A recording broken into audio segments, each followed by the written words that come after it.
Hi అందరికండి. ఇవాళ బెండకాయ fry చేస్తున్నానండి. బెండకాయలు ఇవాళ చిన్న చిన్న ముక్కలు కట్ చేసేసి ఒక ఆనియన్ 2 పచ్చిమిర్చి కట్ చేశానండి. స్టవ్ మీద నూనె పెట్టాను. స్టవ్ వెలిగించుకుందామండి.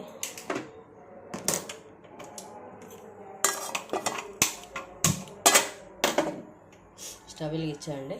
అయిందండి.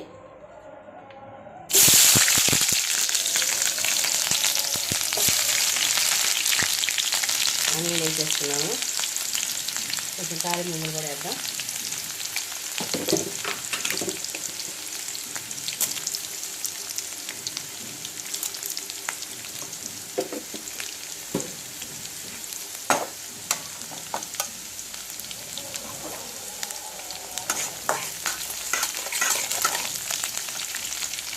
ఇందులో ఇప్పుడు కొంచెం పసుపు వేస్తున్నాం.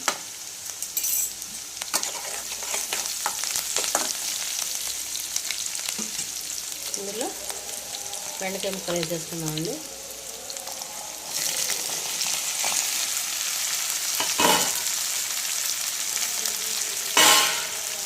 మొత్తం అంతా మంచిగా కలిసేటట్టు తిప్పేసుకుందాం.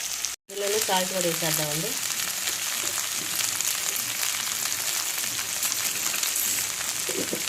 మొత్తం కలిసేటట్టు మంచిగా కూర అంతా మిక్స్ అయ్యేటట్టు తిప్పుదాం. మంచిగా లో ఫ్లేమ్లో పెట్టేసి మంచిగా ఫ్రై చేద్దాం. ఇదిగోండి, ఇప్పుడు చూడండి, ఇట్లా బెండకాయ ఫ్రై మొత్తం ఇట్లా మళ్ళీ ఒకసారి తీసేసేసి మళ్ళీ ఒకసారి ఇట్లా మంచిగా కలిసేటట్టు తిప్పుకోండి. ఇప్పుడు లో ఫ్లేమ్లో పెట్టి మంచిగా వదలవండి. ఇవ్వండి, బెండకాయ కర్రీ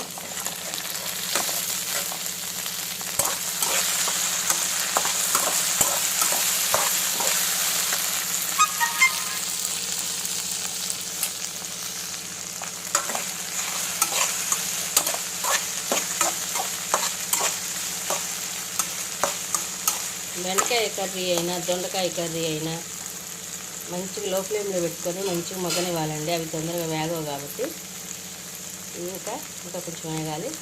మంచిగా వేగనివ్వాలి.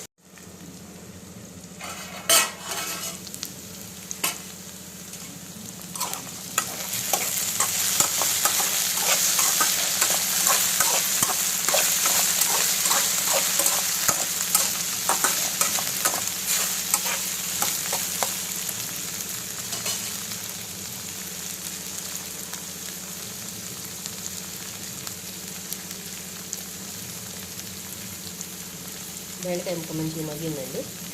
ఇంకొక 5 minutes పెడదాం. ఇంకొంచెం సాల్ట్ వేసుకున్నాం. సాల్ట్ సరిపోలేదు.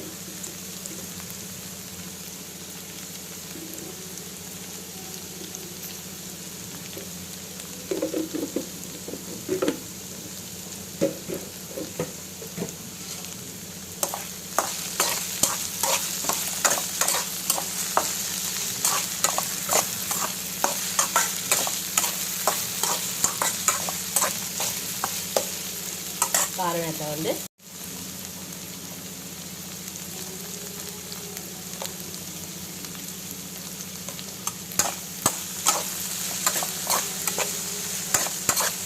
కారం వేసిన తర్వాత ఒక 2 minutes ఉంచి అట్లా మంచిగా మగ్గనివ్వండి. ఇందులో వెల్లుల్లిపాయ రెబ్బలు వేసుకుందామండి.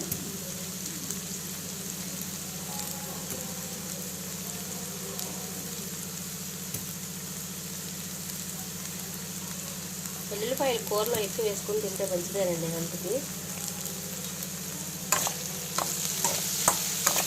ఇదంతా ఇప్పుడు మంచిగా కలిపి వేస్తే వెల్లుల్లిపాయ స్మెల్ అనేది కూరకు మంచిగా పట్టి మంచి స్మెల్ వస్తుంది.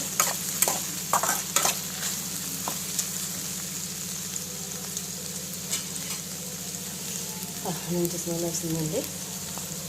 బెండకాయ ఫ్రై రెడీ. అందరు ఇళ్ళల్లో రెడీ చేసుకొని టేస్ట్ చేయండి. నా ఛానల్ సబ్స్క్రైబ్ చేయండి, లైక్ చేయండి. Bye bye.